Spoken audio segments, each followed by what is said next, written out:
அவருக்கு தெரியும் மனுஷர் தலைமையில ஏறி போறது. வெயிட் பண்ணுங்க, நீ இத பார்த்ததும் ஒரு கர்ப்பவதியா இருக்கிற ஸ்திரீ பிள்ளை பெறும் காலம் வரைக்கும் துன்பப்படுறா. பிள்ளை பெற்ற பிறகு அந்த துன்பத்தை நினைக்கவே மாட்டாளாம். அப்படி ஒரு மகிழ்ச்சி. கரத்திலே அல்ல, என்னுடைய காலங்கள் யாருடைய கரத்துல இருக்கு அப்படின்னா கர்த்தருடைய கரத்துல இருக்குது.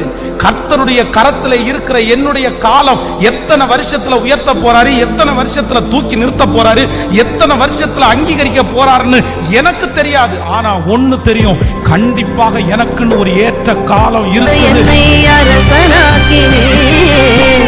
நீர் மட்டும் இல்லைனா என்ன நான் செஞ்சிருப்பேன்.